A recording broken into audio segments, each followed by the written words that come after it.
morning. We're here with another episode of El Paso Business Network, and I'm here with my good friend, Mr. Bill Schlesinger.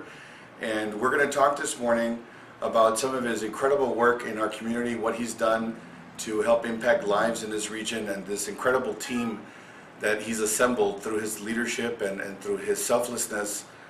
He's very modest. He would probably not agree with me saying all this over the last couple decades. And so, first of all, thank you very much for doing this, Mr. Schlesinger. I appreciate that very much, and this getting out to some of our viewers and some of the people that will be learning from this. So, to get started, if I may ask, what is your background? What was your experience before getting involved with this project? My wife and I are ordained Presbyterian clergy. We met in college in the 60s, and we're from that time both really interested and involved with community development, community activities. I went to seminary in Chicago and lived and worked on the west side of Chicago during that time, where I learned a lot of the basic methods of community development with an organization called the Ecumenical Institute, also the Institute of Cultural Affairs in its later iterations, where they worked on identifying how you can work with a local community, identify the full range of issues the community faces, and then begin to develop ways for the community to create structures and systems that address those issues. And that's the same methodologies that we've applied in other places and what we've used here. So Project Vida has started from its inception of just 2 or 3 individuals, you and a couple of others, to now a incredibly well-staffed and with talent in various disciplines, now a little over 100 employees. Correct. How many people do you serve within that space? We're probably directly serving close to 8,000 folk now. Wow, and that's annually? Yeah. Okay. If you would please give me an idea. I know that there are various branches or various sectors to what you all are doing as an organization. I know one is in economic development, one is in micro enterprise, one is in housing for families that need help in the area of housing, also in assisting families with daycare and assistance in that way. Then you also have the medical clinics and the dental clinics. Did I miss anything? After school programs, we've got extensive community health education workers, but really all of this comes out of a process we call the Community Congress.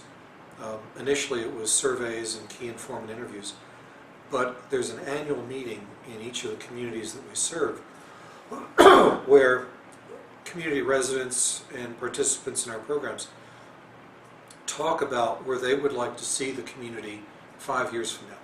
And they do that in a process where individuals write 3 to 5 word phrases on half sheets of paper, so that everybody's ideas get into the mix and nobody dominates it by long speeches. We collect those, and in front of the group we collate them into stacks or spreads of similar items. And then we take that and say, okay, if this is where the community says it wants to go, and you can see how many people say which kinds of things, what are the obstacles? And they'll do the same process on that. And then we'll say, okay, with these priorities and these obstacles, what practically can we do in the next year to move our community towards where you want it to be? And then they'll do similar lists of tactics. That becomes the basis for our strategic planning. And that's where the different program areas came from in each of the communities that we serve. And they're a little bit different. We've been in central El Paso for really since 1990.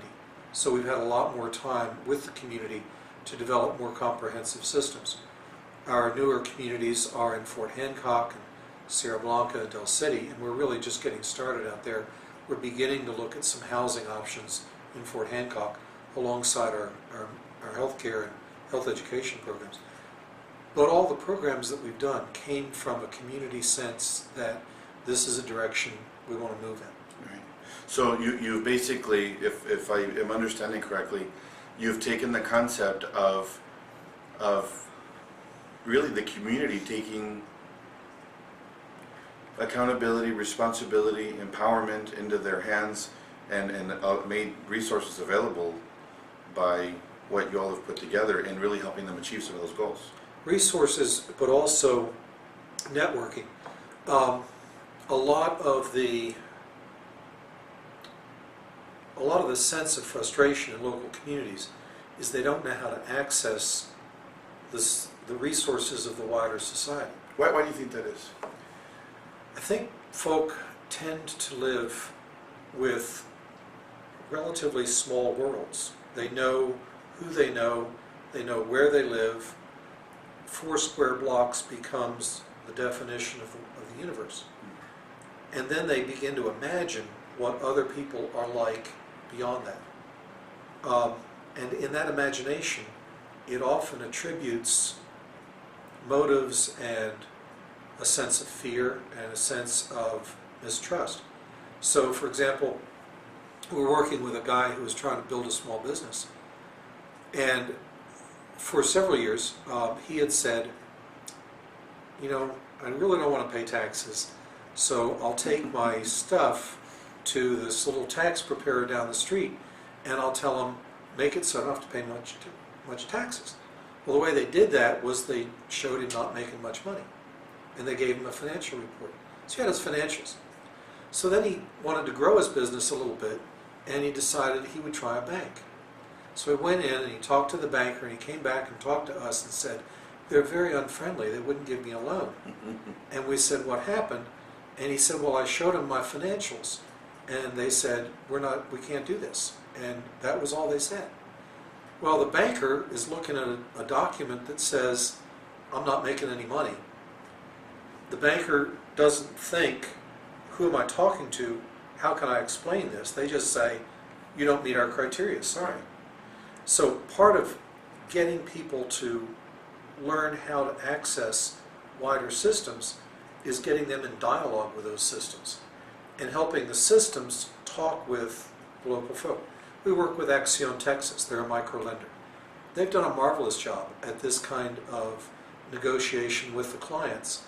And there's a learning process. We work with the clients for how do you keep your books, how do you understand your own financials, not just say, here are my financials, but what they're saying to you and to others. And then over time, they begin to be able to access the wider systems. Wow. So what you're telling me is that those systems are not really written or are not really put in a language that a common layperson can necessarily understand. There's a learning curve, as you mentioned, for someone that, and most people that start out in business don't have any experience in actual business ownership. They're good at making widgets, and so then they think, you know, I'm going to go make widgets to the general public and sell them, but they have no business experience, no business ownership experience, no know-how as far as to the financials and the reporting and some of the liabilities and some of the other issues that they have to deal with employment, et cetera, et cetera, et cetera. So if I'm understanding you correctly, you're saying not only do you all help in empowering and educating the individuals as far as some of those very basic functions of a business and business administration, but you also help them understand the language that the banks speak, that some of the rest of the business community speaks, so that they'll be more able to really understand how their growth can be impacted and what they need to do so that they are on the same page as everybody else. Am I understanding that correctly? And also trying to help the systems and structures interface with the community. They want to.